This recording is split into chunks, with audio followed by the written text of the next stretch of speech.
Avant de commencer, dis-moi, comment est la météo chez toi aujourd'hui en France? Il fait froid, il pleut, ou le ciel est aussi sombre que cette histoire? Et surtout, de quelle ville tu m'écoutes? J'adore savoir d'où viennent mes auditeurs. Le vent d'automne soufflait sur les terres normandes, avec une mélancolie ancienne, portant dans son souffle les secrets enfouis sous les pavés usés et les racines des arbres centenaires. C'était l'année 1912, et les brumes descendaient chaque soir sur la route qui serpentait entre Rouen et les villages oubliés de la campagne, là où les lampes à huile tremblaient derrière les fenêtres closes, et où les vieilles femmes murmuraient des prières dont elles avaient oublié le sens premier. Dans ces contrées où le passé refusait de mourir, où chaque pierre semblait garder la mémoire des âmes qui l'avaient touchée, une légende ancienne venait de renaître, et avec elle, une terreur silencieuse qui s'infiltrait dans les cœurs comme l'humidité dans les murs des maisons abandonnées. On racontait qu'une mariée apparaissait au crépuscule, vêtue d'une robe blanche qui semblait tisser la brume elle-même, immobile au bord du chemin, là où la forêt devenait si dense que même la lumière du jour peinait à percer. Elle ne parlait pas, ne bougeait pas. Mais ceux qui croisaient son regard sentaient quelque chose se briser en eux, comme si elle voyait au-delà de leur visage, jusqu'aux recoins les plus sombres de leur conscience. Les paysans qui travaillaient dans les champs évitaient désormais cette route après le coucher du soleil, préférant faire de longs détours plutôt que de risquer une rencontre avec cette silhouette spectrale. Mais les voyageurs, ceux qui ne connaissaient pas les murmures du pays, ceux qui pensaient que la raison pouvait triompher des superstitions, continuaient de passer par là et certains d'entre eux ne revenaient jamais. Le premier à disparaître fut un marchand de tissus nommé Henri Beaumont, un homme dans la force de l'âge qui avait quitté Rouen par une après-midi brumeuse de septembre. Il devait rejoindre sa famille dans un village voisin avant la nuit. Mais lorsque les heures s'écoulèrent sans nouvelles de lui, son épouse alerta les autorités. On retrouva son cheval errant près de la forêt, encore harnaché, les yeux fous de terreur, mais de l'homme lui-même, aucune trace. Ni sang, ni vêtements déchirés, ni signe de lutte, simplement une absence totale, comme s'il avait été effacé du monde des vivants d'un seul coup de pinceau invisible. Les gendarmes fouillèrent les bois pendant 3 jours, interrogèrent les habitants, mais personne n'avait rien vu, rien entendu. Seule une vieille femme qui vivait dans une chaumière isolée murmura, les yeux baissés, qu'elle avait aperçu une silhouette blanche sur la route ce soir-là, immobile, comme une statue de marbre. 2 semaines plus tard, un fermier du nom de Jacques Mercier disparut dans les mêmes circonstances. Lui aussi avait emprunté cette route au crépuscule, lui aussi avait été vu pour la dernière fois alors que la brume commençait à envelopper la campagne. Sa charrette fut retrouvée renversée au bord du chemin, les sacs de grains éparpillés dans la boue, mais aucune trace de violence, aucun indice permettant de comprendre ce qui s'était passé. Et encore une fois, un témoin parla d'une femme en blanc debout à l'orée de la forêt, qui semblait attendre quelque chose, ou quelqu'un. Les langues commencèrent à se délier dans les auberges et sur les marchés. On murmurait le nom de la mariée blanche, cette légende que les grands-mères racontaient aux enfants pour les empêcher de s'aventurer trop loin le soir. On disait qu'elle était l'esprit d'une jeune femme morte le jour de ses noces, il y a bien longtemps, et qu'elle cherchait depuis lors à entraîner les vivants dans son royaume d'ombres et de regrets. Mais les disparitions ne s'arrêtèrent pas. Un soldat en permission, un colporteur, un jeune étudiant en médecine qui rentrait chez lui pour les vacances, tous empruntèrent cette route maudite, et tous s'évanouirent dans le néant. Les autorités commencèrent à prendre l'affaire au sérieux, envoyant des patrouilles supplémentaires, plaçant des barrages, interrogeant chaque personne qui avait pu voir quelque chose. Mais la mariée blanche semblait se jouer d'eux, apparaissant et disparaissant comme une fumée, laissant derrière elle seulement le vide et le silence. Les hommes qui patrouillaient la nuit affirmèrent parfois l'avoir vue, toujours de loin, toujours immobile, et quand ils s'approchaient, elle se dissolvait dans la brume comme si elle n'avait jamais existé. Certains commencèrent à croire qu'elle n'était pas une femme de chair et d'os, mais quelque chose d'autre, quelque chose qui appartenait à un monde parallèle, un monde où les morts refusaient de se reposer. Parmi ceux qui s'intéressaient à cette affaire se trouvait un jeune inspecteur parisien nommé Lucien Devereux, un homme au regard perçant et à l'esprit rationnel qui avait été envoyé en Normandie pour tenter d'élucider ces mystères. Il ne croyait pas aux fantômes, ne croyait pas aux légendes, mais il croyait à la capacité de l'homme à faire le mal, et il était convaincu qu'un criminel se cachait derrière ces disparitions, utilisant la superstition locale pour couvrir ses actes. Il s'installa dans une petite auberge du village le plus proche de la route maudite et commença ses investigations avec une méthode rigoureuse, interrogeant les témoins, examinant les lieux, cherchant des connexions que personne n'avait encore vues. Mais plus il creusait, plus l'affaire lui paraissait étrange, échappant à toute logique, défiant toute explication rationnelle. Il apprit que les disparitions ne dataient pas de 1912, mais qu'elles s'inscrivaient dans un cycle plus ancien. Tous les 50 ans environ, des hommes disparaissaient sur cette même route, toujours dans les mêmes circonstances, toujours après avoir aperçu une femme en blanc. Les archives paroissiales remontaient à plus de 2 siècles, et chaque fois, le même schéma se répétait, comme une malédiction qui se réveillait périodiquement pour réclamer son tribut. Lucien sentit un frisson glacé parcourir son échine en lisant ces vieux registres poussiéreux, mais il refusait encore d'abandonner sa quête de vérité rationnelle. Il y avait forcément une explication, un schéma humain derrière tout cela, peut-être une lignée de criminels qui perpétuait une tradition macabre, ou une secte occulte qui utilisait ces légendes pour assouvir des désirs pervers. Il décida de passer une nuit sur la route, de voir par lui-même si cette mariée blanche existait vraiment. Il s'arma d'une lanterne, d'un revolver et de sa détermination inflexible, et se posta à l'endroit exact où la plupart des disparitions avaient eu lieu, là où la route longeait une forêt si dense que même en plein jour, on avait l'impression d'être observé par 1000 yeux invisibles. La nuit tomba lentement, apportant avec elle une brume épaisse qui transformait le paysage en un tableau impressionniste où les formes se dissolvaient et se confondaient. Le silence était oppressant, ponctué seulement par le bruissement lointain des feuilles et le cri occasionnel d'un oiseau nocturne.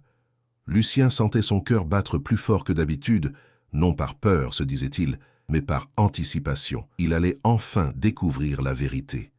Les heures s'écoulèrent sans incident, et Lucien commençait à se dire qu'il avait peut-être surestimé la situation, que les légendes n'étaient après tout que des histoires destinées à effrayer les enfants quand il la vit. Elle était là, à une vingtaine de mètres de lui, une silhouette blanche qui se détachait de la brume comme si elle en était née. Elle ne marchait pas, ne bougeait pas, elle était simplement là et sa présence était si réelle, si tangible, que Lucien sentit toute sa rationalité s'effondrer d'un coup. Il leva sa lanterne pour mieux voir, mais la lumière semblait glisser sur elle sans l'éclairer vraiment, comme si elle absorbait la lumière au lieu de la réfléchir. Son visage était pâle, d'une pâleur presque translucide, encadré par des cheveux noirs qui tombaient en cascade sur ses épaules. Elle portait une robe de mariée ancienne, avec de la dentelle délicate et des broderies qui devaient avoir été magnifiques autrefois, mais qui maintenant semblaient fanées, comme si le temps les avait rongées de l'intérieur. Lucien sentit une peur primale le saisir, une peur qui n'avait rien à voir avec la raison, une peur viscérale qui lui disait de fuir, de courir aussi loin que possible et de ne jamais regarder en arrière. Mais il était un homme de devoir, un homme qui avait juré de protéger et de servir, et il ne pouvait pas abandonner maintenant. Il fit un pas vers elle, puis un autre, et elle ne bougea pas, ne réagit pas, mais ses yeux étaient insondables, 2 puits noirs dans lesquels on pouvait se perdre pour l'éternité. Il ouvrit la bouche pour parler, pour lui demander qui elle était, ce qu'elle voulait, mais aucun son ne sortit de sa gorge. La brume semblait s'épaissir autour de lui, l'enveloppant comme un linceul froid et humide, et il sentit ses jambes devenir lourdes, comme s'il marchait dans du sable mouvant. Elle tendit alors une main vers lui, une main blanche et fine, et dans ce geste, il y avait une invitation ou peut-être une condamnation. Lucien sentit quelque chose en lui céder, comme si sa volonté était aspirée par cette présence spectrale. Il voulait résister, il voulait crier, mais une partie de lui, une partie profonde et ancienne, voulait suivre cette main, voulait savoir où elle le mènerait, même si cela signifiait sa propre destruction. Il fit un pas de plus, puis s'arrêta brusquement, réalisant soudain le danger. Il sortit son revolver et tira en l'air, espérant que le bruit briserait cette emprise étrange. Le coup de feu retentit comme un tonnerre dans le silence de la nuit, et pendant un instant, elle disparut, se dissolvant dans la brume comme si elle n'avait jamais été là. Lucien resta debout, tremblant, le revolver encore fumant dans sa main, et il sut à cet instant qu'il venait de frôler quelque chose qui dépassait tout ce qu'il pouvait comprendre. Il retourna au village à l'aube, le visage livide, les yeux hagards, et quand on lui demanda ce qu'il avait vu, il ne put que secouer la tête en silence. Il quitta la Normandie quelques jours plus tard, sans avoir résolu l'affaire, sans avoir trouvé la moindre explication rationnelle. Les disparitions continuèrent, lentement, inexorablement. Un homme ici, un autre là, tous attirés par cette silhouette blanche qui semblait incarner à la fois la beauté et la mort, le désir et la terreur. Les autorités finirent par abandonner, classant l'affaire comme une série de malheureux accidents ou de fugues inexpliquées. Mais les habitants du pays savaient la vérité, ou du moins, une vérité qui se transmettait de génération en génération, murmurée autour des feux de cheminée les soirs d'hiver. Ils disaient que la mariée blanche avait été autrefois une jeune femme nommée Amélie Dumont, la fille unique d'un riche propriétaire terrien qui vivait dans un château aujourd'hui en ruine, non loin de la route maudite. Elle était d'une beauté extraordinaire, avec des yeux noirs comme la nuit et une peau pâle comme la porcelaine. Tous les jeunes hommes de la région rêvaient de l'épouser, mais son père était exigeant et il refusait chaque prétendant avec dédain, considérant qu'aucun n'était digne de sa fille. Amélie grandissait dans une solitude dorée, entourée de luxe mais privée d'amour, et son cœur se remplissait peu à peu d'une mélancolie profonde qui se lisait dans chaque geste, dans chaque regard. Elle passait ses journées à errer dans les jardins du château, à regarder par les fenêtres les voyageurs qui passaient sur la route, rêvant d'une vie différente, d'une liberté qu'elle ne connaîtrait jamais. Un jour, un jeune homme arriva au château, un musicien itinérant qui demandait l'hospitalité pour la nuit. Il était beau avec des cheveux dorés et des yeux bleus qui brillaient d'une lumière malicieuse. Le père d'Amélie accepta de l'héberger, et ce soir-là, le jeune homme joua de la musique dans la grande salle, des mélodies si tristes et si belles qu'Amélie sentit son cœur se briser et se réparer en même temps. Ils parlèrent toute la nuit, échangeant des confidences, des rêves, des espoirs, et au matin, quand le musicien dut partir, Amélie savait qu'elle était tombée amoureuse. Elle le supplia de rester, lui promettant qu'elle convaincrait son père de les laisser se marier, mais le jeune homme secoua la tête tristement. Il était un vagabond, un homme sans attache, et il ne pouvait pas offrir à Amélie la vie qu'elle méritait. Il partit à l'aube, laissant derrière lui seulement la mémoire d'une nuit magique et le cœur brisé d'une jeune femme. Amélie tomba dans une profonde dépression, refusant de manger, de parler, de sortir de sa chambre. Son père, inquiet, finit par accepter le mariage qu'un riche marchand de Rouen lui proposait depuis des mois, espérant que cela redonnerait à sa fille goût à la vie. Les préparatifs furent organisés rapidement, une robe magnifique fut cousue, des invitations furent envoyées, et le jour du mariage arriva sombre et pluvieux comme si le ciel lui-même pleurait. Amélie se laissa habiller, coiffer, préparée comme une poupée sans âme, et quand vint le moment de se rendre à l'église, elle monta dans la calèche avec un regard vide, comme si elle était déjà morte à l'intérieur. La calèche traversait la forêt quand quelque chose se produisit. Certains disent que le cheval s'emballa, effrayé par un animal sauvage. D'autres racontent qu'Amélie elle-même saisit les rênes et dirigea l'attelage vers le précipice.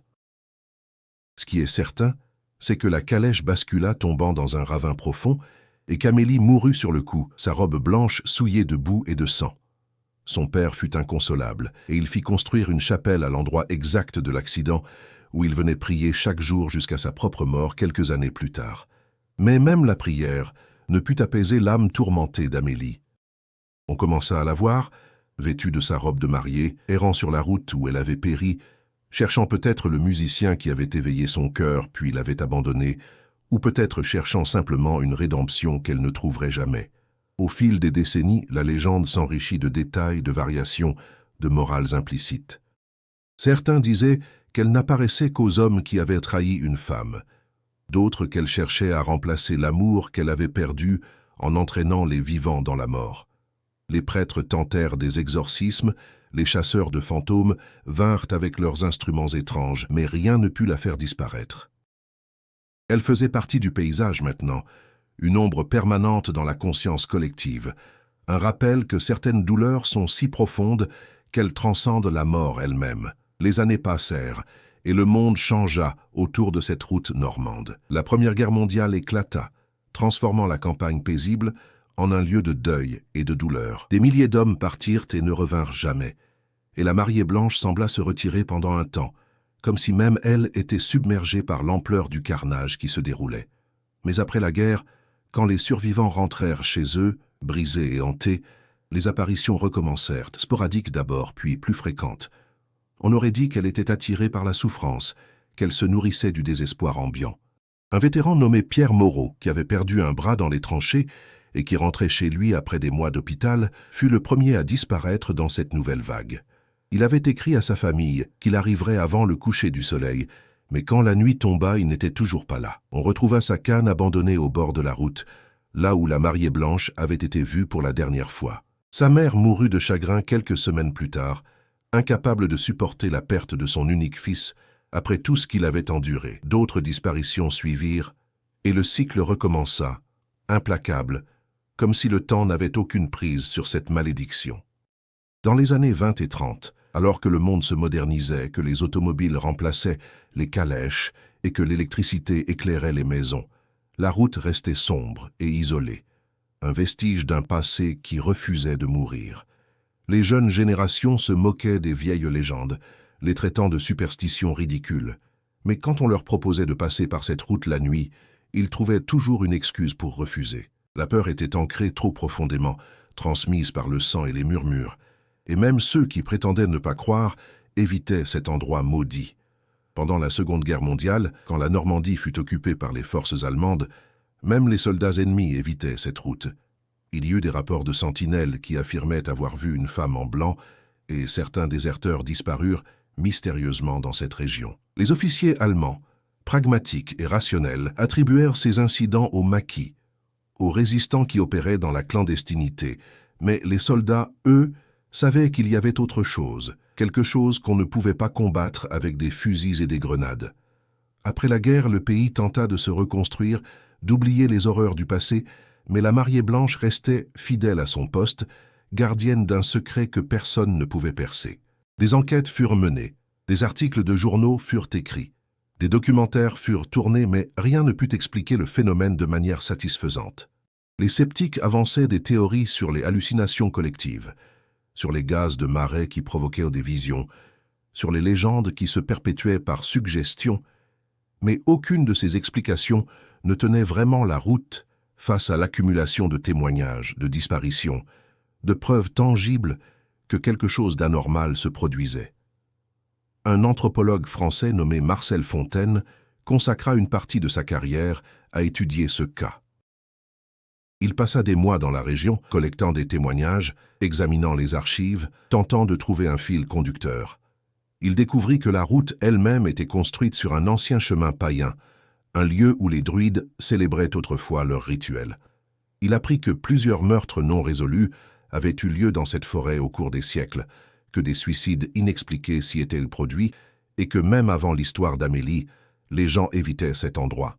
C'était comme si la terre elle-même était maudite, imprégnée d'une énergie sombre qui attirait le malheur. Marcel en vint à la conclusion que la mariée blanche n'était pas simplement le fantôme d'Amélie, mais plutôt une manifestation de toutes les tragédies qui s'étaient accumulées en ce lieu, une sorte de conscience collective du désespoir qui s'était cristallisé sous la forme la plus évocatrice possible.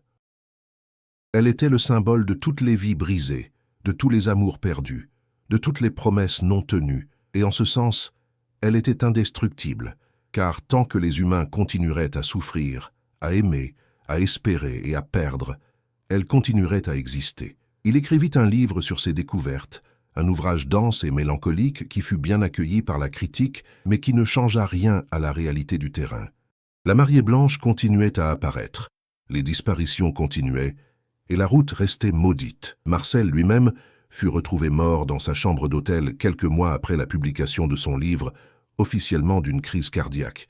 Mais certains murmuraient qu'il avait vu quelque chose qui l'avait brisé de l'intérieur, quelque chose qui ne pouvait pas être mis en mots ou expliqué par la science. Dans les années 70 et 80, avec l'essor du tourisme paranormal, la route devint une attraction morbide pour les chasseurs de fantômes et les amateurs de sensations fortes. Des groupes venaient avec des caméras, des magnétophones, des détecteurs de champs électromagnétiques, espérant capturer une preuve définitive de l'existence du surnaturel. Certains repartaient déçus, n'ayant rien vu d'autre que de la brume et des ombres, mais d'autres repartaient traumatisés, affirmant avoir été poursuivis, touchés, attirés par une force invisible. Plusieurs accidents furent recensés, des voitures qui quittaient la route sans raison apparente, des motards qui percutaient des arbres en pleine ligne droite, comme s'ils avaient perdu le contrôle d'eux-mêmes. Les autorités finirent par installer des panneaux de signalisation, des barrières, des éclairages, tentant de rendre la route plus sûre, mais ces mesures semblaient dérisoires face à la puissance de la légende. La mariée blanche ne se laissait pas dissuader par la technologie moderne. Elle continuait à apparaître, toujours au même endroit, toujours avec le même regard insondable, et ceux qui la voyaient savaient, au plus profond d'eux-mêmes, qu'ils avaient frôlé quelque chose de fondamental et de terrifiant. Un jeune cinéaste nommé Thomas Leclerc décida, dans les années 90, de réaliser un documentaire sur la mariée blanche. Il était sceptique, convaincu que tout cela n'était qu'une affabulation, mais il voulait explorer le phénomène sociologique, comprendre pourquoi une légende pouvait avoir une telle emprise sur une région pendant si longtemps. Il s'installa dans le village avec une petite équipe interviewant les habitants, filmant la route, recréant les événements historiques. Mais au fur et à mesure que le tournage avançait, quelque chose changea en lui.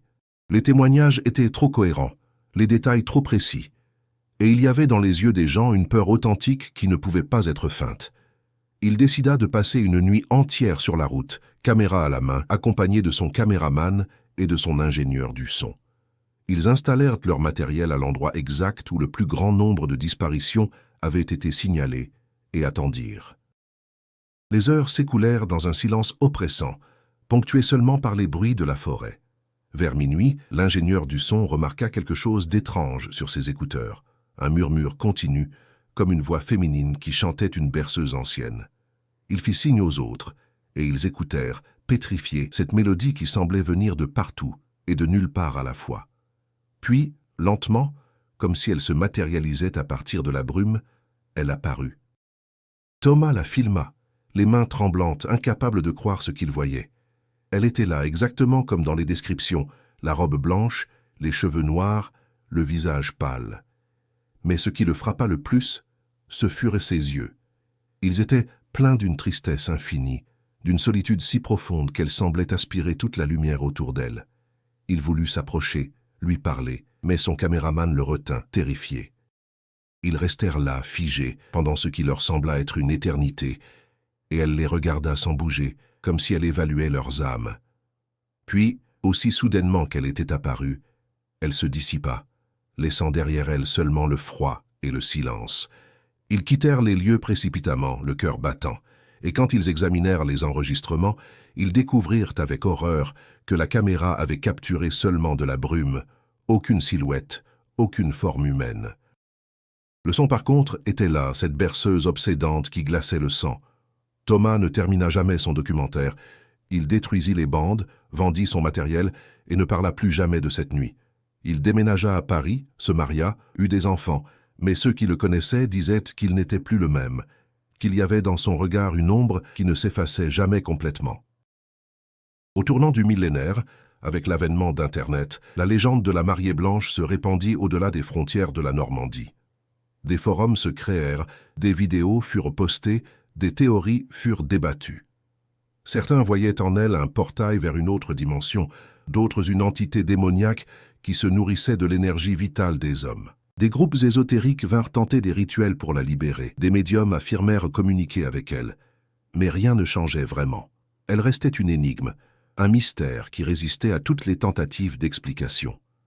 Et pourtant, malgré toute cette attention, malgré tous ces efforts pour la comprendre ou la neutraliser, une chose demeurait constante, les disparitions continuaient. Elles étaient devenues plus rares, peut-être à cause de la prudence accrue des gens, peut-être à cause de l'urbanisation croissante qui grignotait peu à peu la campagne sauvage, mais elles n'avaient pas cessé.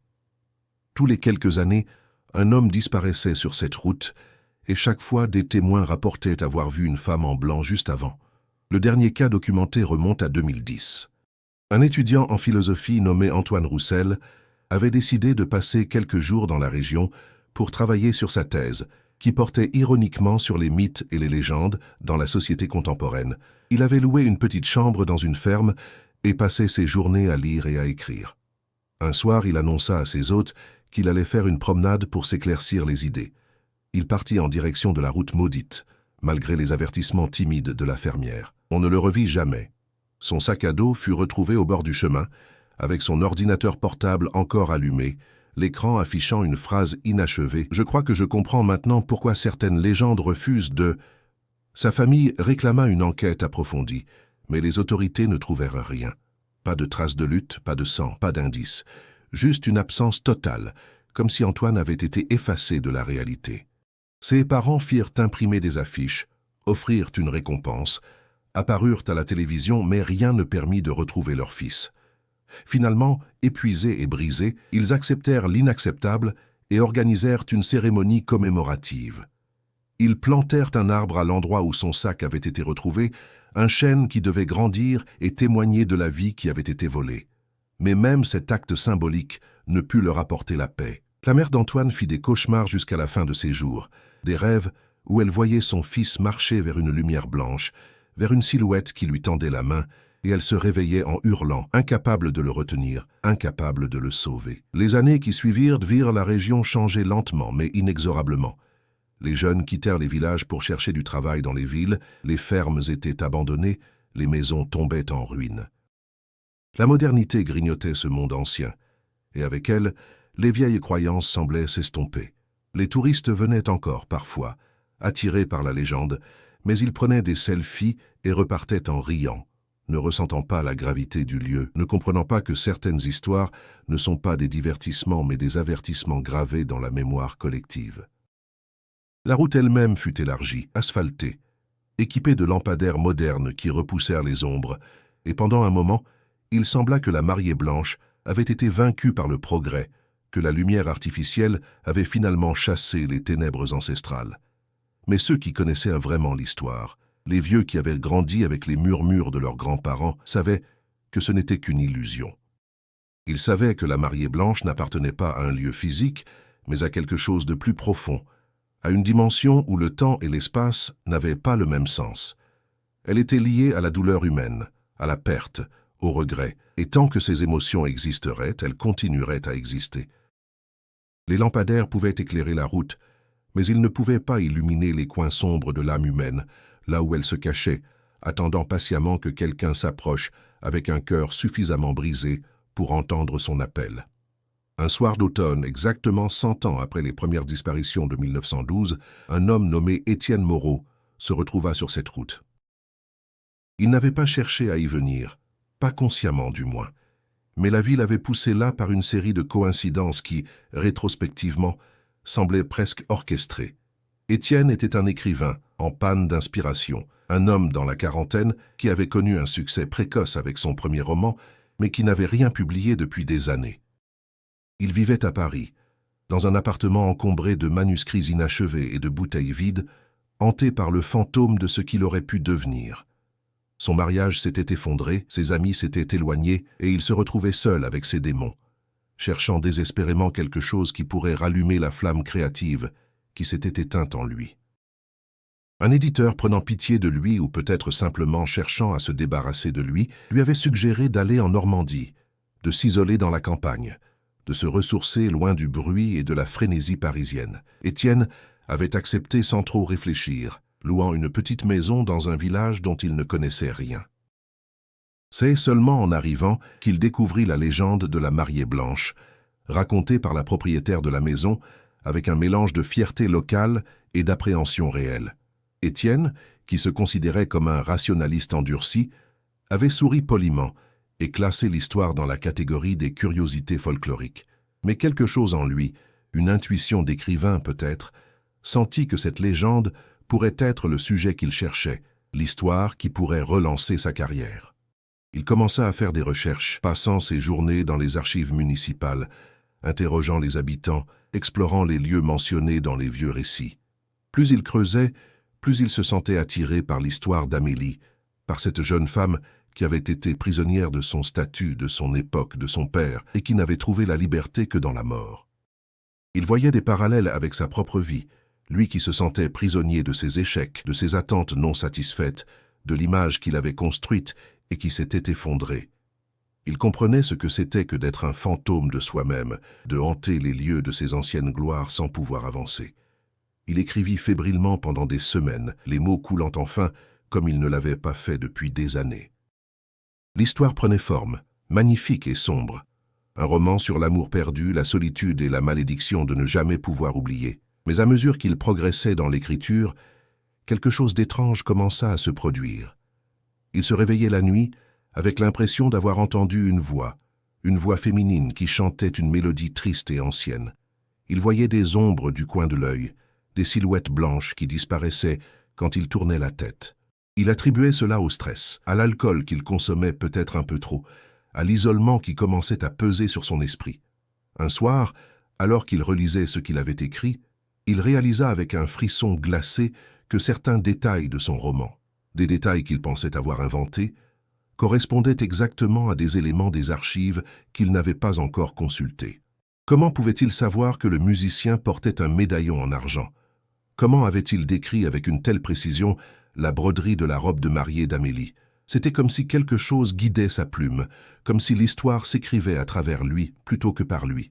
Il se dit que c'était son subconscient qui travaillait, qu'il avait peut-être vu ces détails quelque part et les avait oubliés consciemment, mais une partie de lui, une partie qu'il tentait de réprimer, savait qu'il y avait autre chose. Il décida, dans un mélange de curiosité morbide et de défi à lui-même, de passer une nuit sur la route maudite. Il voulait voir par lui-même, expérimenter ce que tant d'autres avaient vécu, peut-être trouver la fin parfaite pour son roman. Il prit une lampe torche, une bouteille de whisky pour se donner du courage, et se dirigea vers l'endroit exact où, selon les témoignages, la mariée blanche apparaissait le plus souvent. C'était une nuit sans lune, et la brume descendait lentement de la forêt, enveloppant tout d'un voile gris et fantomatique.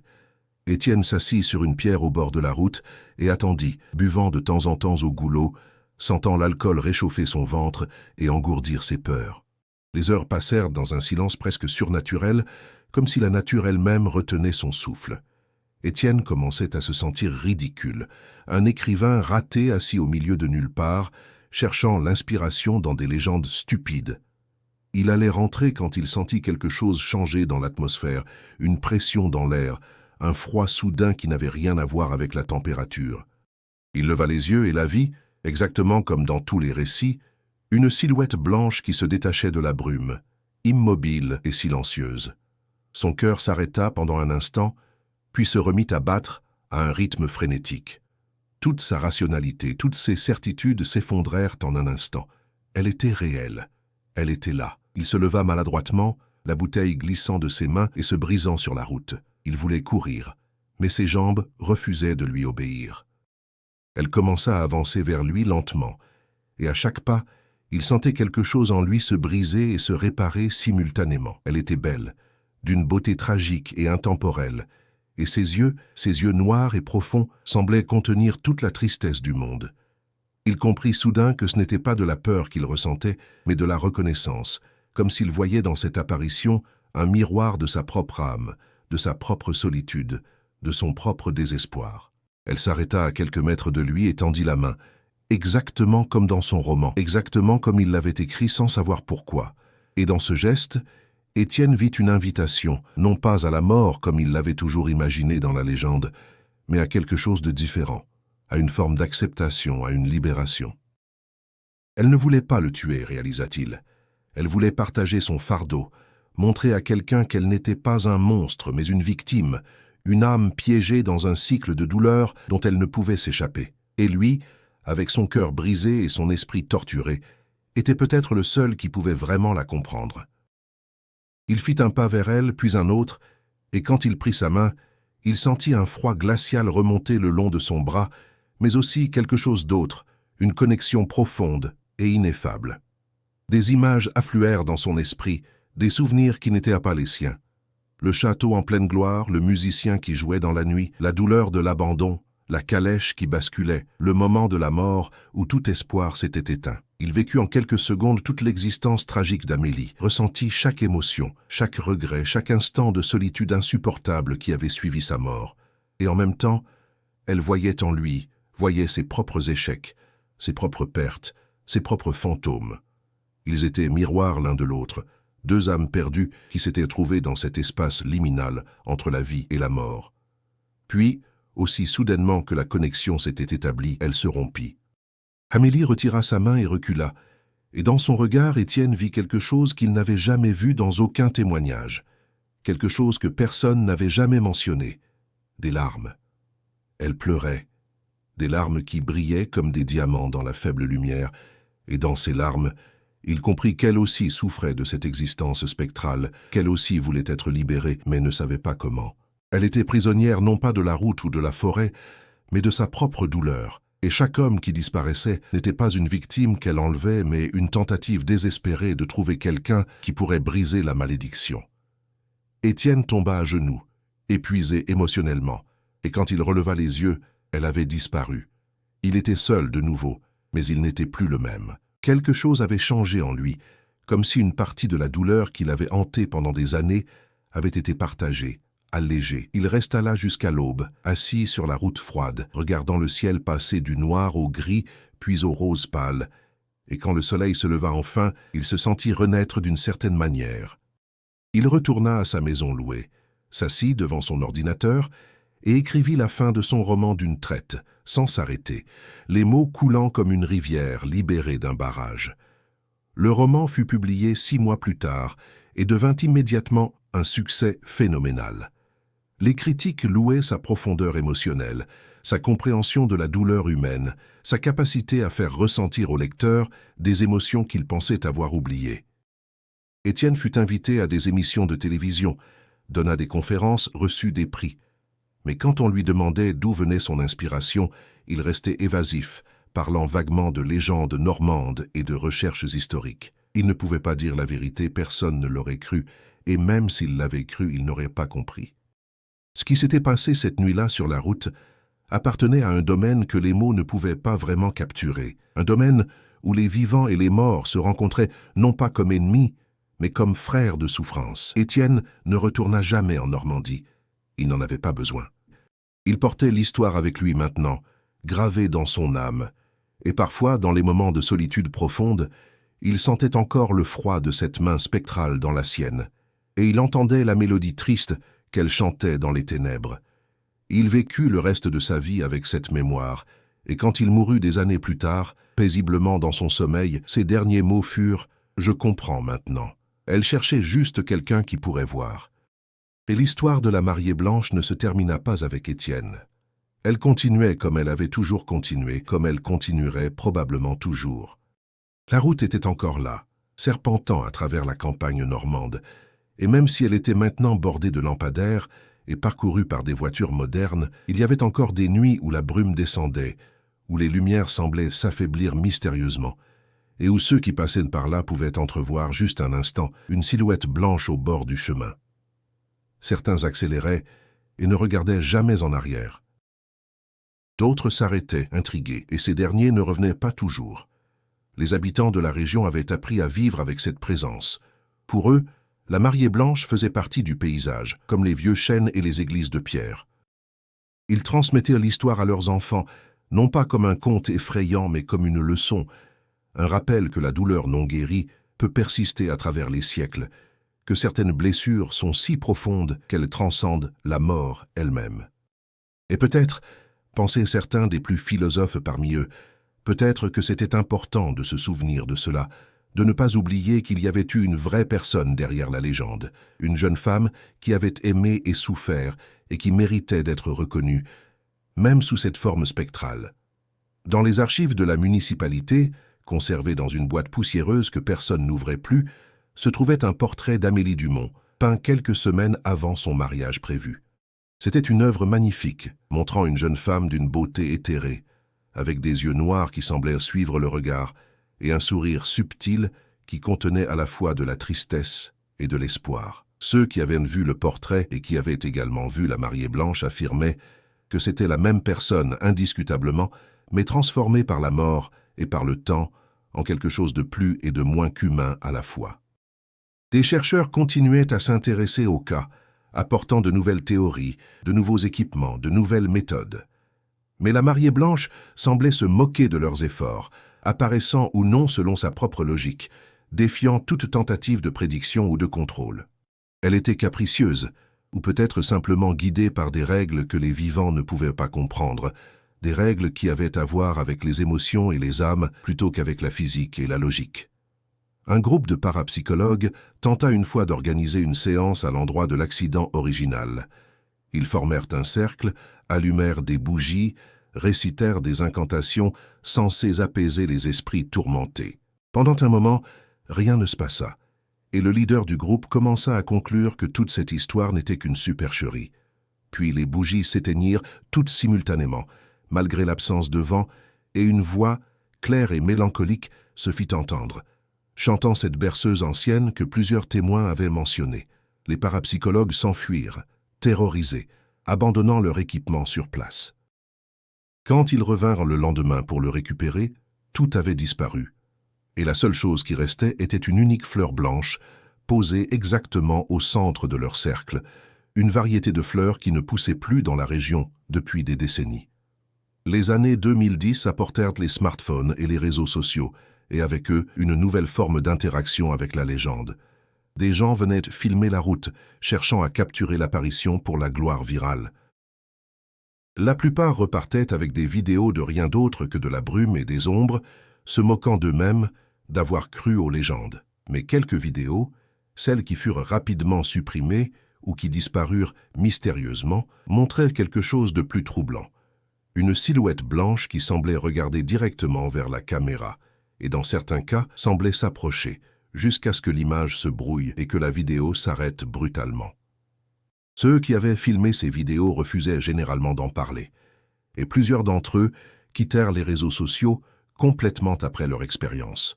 Il y eut même une tentative, au début des années 2020, de transformer la légende en attraction touristique officielle, avec des visites guidées et des reconstitutions historiques. Le projet fut lancé avec enthousiasme par un jeune entrepreneur qui voyait là une opportunité économique pour une région en déclin. Mais les choses tournèrent mal presque immédiatement.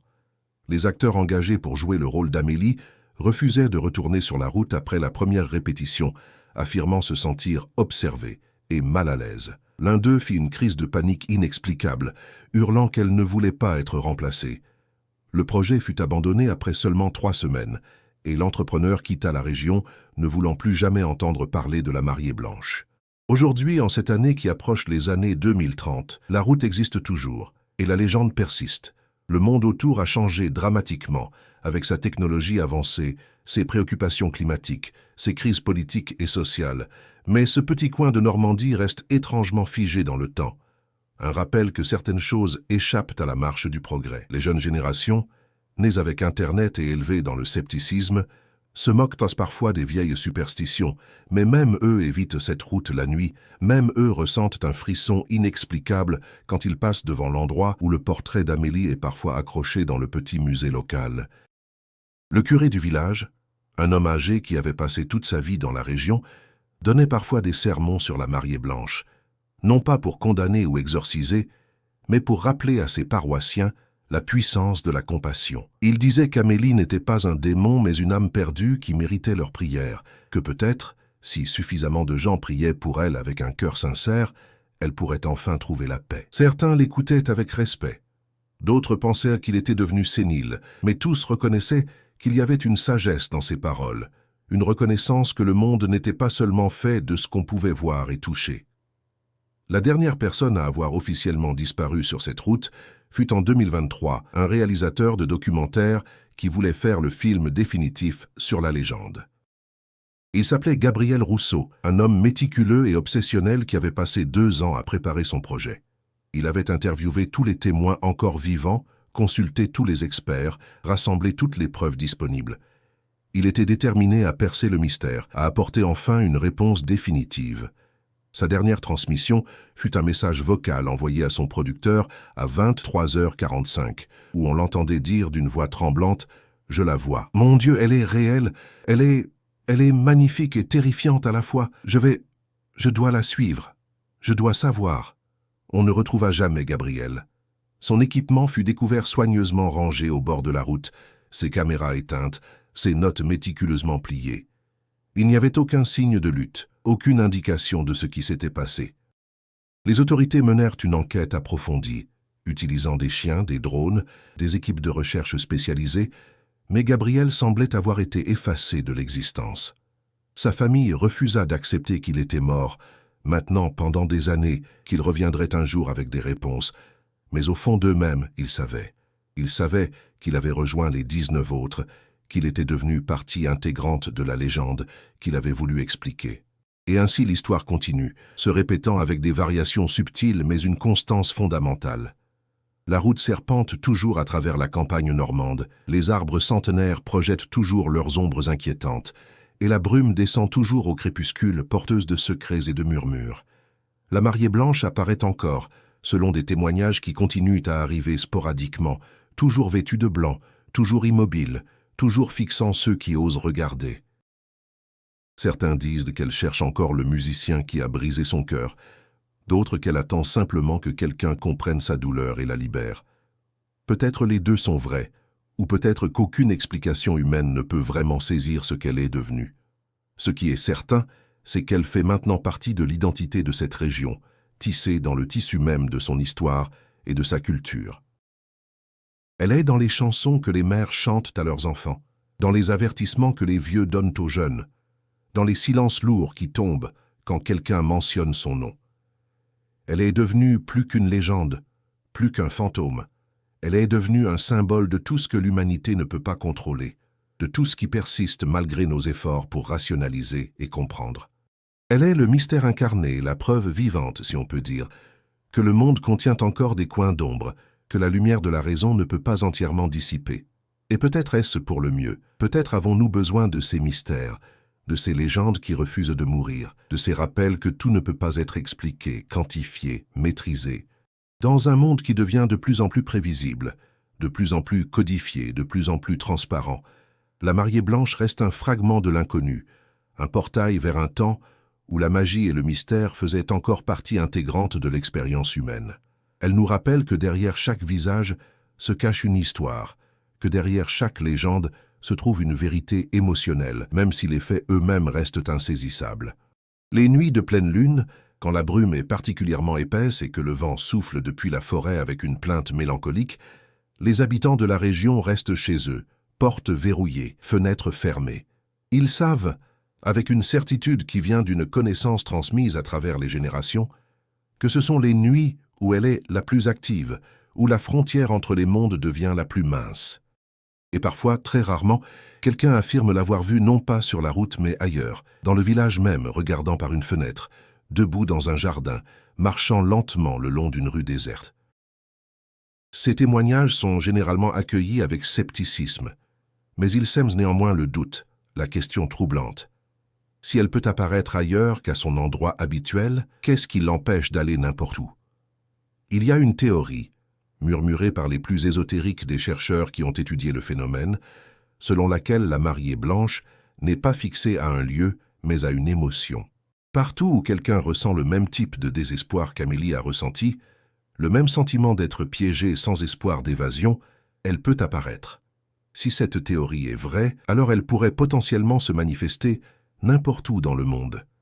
Et la route normande ne serait que son point d'origine, l'épicentre d'une présence qui s'étend bien au-delà des limites géographiques. C'est une pensée terrifiante et fascinante à la fois. L'idée que notre propre douleur pourrait servir de balise pour quelque chose d'au-delà du voile. Mais pour l'instant, elle reste principalement associée à cette route, à ce coin de Normandie où le temps semble s'être arrêté. Les touristes viennent encore, prennent leurs photos, achètent leurs souvenirs, mais les vrais connaisseurs de la légende, ceux qui ont véritablement ressenti sa présence, gardent un silence respectueux.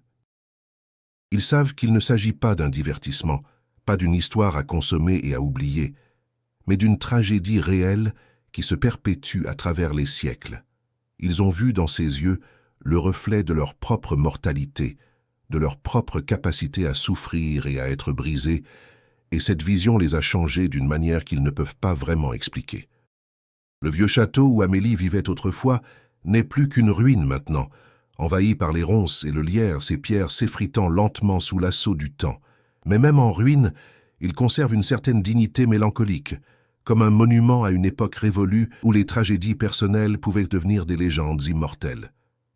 Des couples d'amoureux viennent parfois s'y promener, attirés par le romantisme sombre du lieu, mais ils ne restent jamais longtemps. Il y a quelque chose dans l'atmosphère qui les met mal à l'aise, une sensation d'être observé, jugé peut-être par une présence invisible qui connaît trop bien le prix de l'amour perdu. La chapelle que le père d'Amélie avait fait construire sur le site de l'accident existe toujours, bien que dans un état de délabrement avancé. Son toit a cédé par endroits, ses vitraux sont brisés, et les bancs de bois sont rongés par l'humidité. Mais des fleurs fraîches apparaissent régulièrement sur l'autel, déposées par des mains anonymes qui viennent rendre hommage à celle qui dort peut-être ici, ou qui erre peut-être encore. C'est devenu une tradition non officielle, un acte de compassion envers une âme en peine, et même ceux qui ne croient pas vraiment aux fantômes participent parfois, sentant qu'il est important de ne pas laisser son histoire être complètement oubliée. Car c'est peut-être là le véritable pouvoir de la mariée blanche, non pas dans sa capacité à faire disparaître les gens, non pas dans sa nature surnaturelle ou ses apparitions spectaculaires, mais dans sa capacité à nous faire nous souvenir que derrière chaque légende, il y a eu une personne réelle qui a souffert, qui a aimé, qui a perdu. Amélie Dumont n'était pas née pour devenir un fantôme, elle voulait simplement être heureuse, aimer et être aimée en retour. Le fait que son histoire se soit terminée en tragédie ne devrait pas occulter l'humanité, mais dans sa capacité à nous faire reconnaître que chaque personne mérite d'être remembrée avec dignité et respect. Même si son histoire est devenue une légende qui effraie les enfants et intrigue les adultes. Dans les années qui suivirent la disparition de Gabriel, un changement subtil mais palpable se produisit dans la région. Les gens commencèrent à parler d'Amélie non plus comme d'un fantôme terrible, mais comme d'une victime. Des historiens publièrent des livres détaillés sur sa vie, des artistes créèrent des œuvres basées sur son histoire, et même l'Église reconnut officiellement qu'il y avait une tragédie réelle et humaine derrière la légende. Une petite plaque fut installée sur la route, non pas comme attraction touristique, mais comme mémorial, en mémoire d'Amélie Dumont, 1890-1912, et de tous ceux qui ont disparu. Étrangement, après cet hommage officiel, les apparitions semblèrent diminuer. Elles ne disparurent pas complètement. Il y avait toujours des rapports occasionnels d'une silhouette blanche dans la brume, mais quelque chose de différent s'était produit. Les témoins récents décrivaient une sensation non de terreur, mais de tristesse, comme si la mariée blanche avait enfin été vue, reconnue, honorée. Une femme qui avait emprunté cette route affirma avoir vu Amélie, mais cette fois, la jeune fille souriait, un sourire fragile mais authentique, avant de disparaître dans la brume comme un nuage dispersé par le vent. Le dernier documentaire autorisé sur la mariée blanche fut réalisé par une cinéaste normande nommée Lucille Beaumont, descendante du marchand Henri Beaumont, qui avait disparu en 1912. Elle aborda le sujet non comme un mystère à résoudre, mais comme une histoire de compréhension et de compassion. Son film remporta plusieurs prix internationaux et apporta une perspective humanisante à la légende. En conclusion, elle interviewait l'arrière-grand-père de l'un des disparus, un homme très âgé qui disait « Mon grand-père n'a pas été enlevé par un monstre, il a été enlacé par quelqu'un qui comprenait la solitude. Peut-être, à sa manière étrange, lui a-t-elle offert une compagnie qu'il recherchait. La route, qui était restée pratiquement inchangée pendant plus d'un siècle malgré la modernisation autour d'elle, commença lentement à se transformer. Elle ne fut pas détruite ni abandonnée, mais améliorée avec respect. De nouveaux lampadaires furent installés, mais cette fois dans un style qui préservait l'atmosphère ancienne. Un petit centre d'accueil fut construit, non pas comme un parc à thème, mais comme un musée historique dédié à Amélie et aux disparus. Les familles des 19 hommes perdus eurent enfin un lieu pour leur deuil, un espace pour honorer leur mémoire. Au printemps 2027, un événement extraordinaire se produisit. Un groupe de musiciens décida de jouer sur la route au crépuscule, interprétant des compositions classiques de l'époque où Amélie vivait. C'était un hommage, une manière de ramener la musique qui avait illuminé son cœur une nuit. Conforme les notes de la première composition, une transcription de ce qu'on croyait être la même pièce que le musicien itinérant avait joué tant d'années auparavant, flottait dans l'air du soir. Quelque chose de remarquable se produisit. La brume commença à briller, d'une lueur douce et dorée qui n'avait rien à voir avec le coucher de soleil. Et dans cette lumière, elle apparut, non pas effrayante ou accusatrice, mais simplement présente. Les musiciens, terrifiés d'abord, continuèrent à jouer, guidés par une force qu'ils ne pouvaient pas expliquer. Et quand la dernière note résonna dans la nuit tombante, la silhouette blanche leva ses deux bras vers le ciel, comme en reddition, comme en libération. Elle regarda directement vers les musiciens, et cette fois, ce que tous virent dans ses yeux, c'était la paix. Puis, lentement, elle commença à se dissoudre, non pas brutalement comme dans les récits anciens, mais graduellement, comme une danseuse qui prend un dernier salut avant de quitter la scène. Elle devint de plus en plus transparente, jusqu'à ce qu'elle ne soit plus qu'une trace de lumière dans la brume. Puis, elle disparut complètement. Et dans ce moment précis, dans les cœurs de ceux qui regardaient, quelque chose se brisa et se répara, comme si une blessure ancienne avait enfin pu cicatriser. Les semaines qui suivirent furent étranges. Il n'y eut plus une seule apparition, plus un seul témoignage de la mariée blanche. La route devint tranquille, ordinaire presque, comme si le poids des siècles s'était enfin levé. Mais ce n'était pas une absence froide, c'était plutôt une présence apaisée, comme si Amélie restait, mais maintenant, en tant que gardienne protectrice, plutôt qu'en tant qu'esprit vengeur. Les habitants du village rapportaient une sensation de paix en empruntant la route la nuit, comme si quelqu'un marchait à leur côté, non pour les faire du mal, mais pour les protéger. 1 an après le concert des musiciens, une jeune femme nommée Sophie Leclerc, qui était la fille du cinéaste Thomas Leclerc, qui avait tenté son documentaire des années auparavant, revint à la route. Elle ne savait pas vraiment pourquoi. C'était une intuition, un appel silencieux qu'elle sentait depuis des mois. Elle apportait avec elle une copie de vieilles lettres d'amour écrites par Amélie aux musiciens itinérants. Des lettres que personne ne savait avoir existé jusqu'à ce que Sophie les découvre dans les archives familiales du château en ruine. Elle les posa délicatement au pied du mémorial, comme une offrande, comme un dernier acte de reconnaissance. Cette nuit-là, Sophie eut un rêve. Elle rêva d'une jeune femme en robe de mariée, qui dansait dans une grande salle de château, et cette jeune femme lui souriait, un sourire rempli de gratitude et de sérénité. Amélie lui murmura des mots qu'elle ne pouvait pas tout à fait comprendre, mais dont elle sentait la signification. « Merci de nous avoir remembrés, merci de nous avoir vus. » Les années passèrent, et la route de Normandie devint ce qu'elle n'avait jamais vraiment pu être auparavant. Un lieu de mémoire plutôt qu'un lieu de terreur. Les touristes venaient toujours, mais maintenant, ils venaient en pèlerinage tranquille, rendant hommage à Amélie, se recueillant auprès du mémorial. Des fleurs fraîches ornaient toujours la plaque, des bougies y brûlaient chaque nuit, et il y avait une atmosphère de respect et de sérénité qui n'avait jamais existé avant. La légende de la mariée blanche ne disparut pas, mais elle se transforma. Elle devint une histoire non d'horreur, mais de rédemption, non de malédiction, mais de compréhension.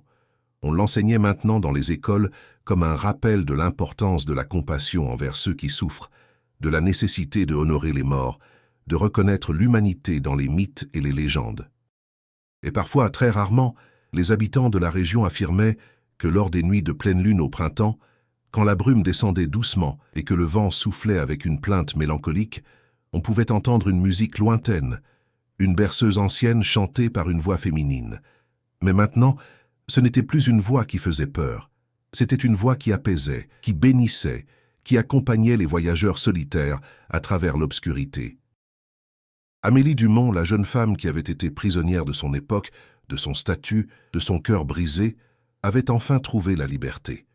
Non pas en enlevant les vivants, mais en acceptant son propre destin et en trouvant la paix dans le souvenir, dans la compréhension, dans l'amour posthume que ceux qui venaient après lui portaient. Et ainsi s'achève l'histoire de la mariée blanche de Normandie, non pas avec la peur qu'il avait définie pendant des générations, mais avec l'espoir qu'une âme tourmentée pouvait trouver le repos, et que parfois, le plus grand acte de libération est simplement d'être vu, reconnu et aimé pour ce qu'on a vraiment été. La route serpente toujours à travers la campagne normande, mais maintenant elle serpente dans la lumière et la sérénité, gardienne d'une histoire transformée, témoin d'une tragédie transcendée, lieu sacré où l'amour et la mémoire triomphent enfin de la malédiction.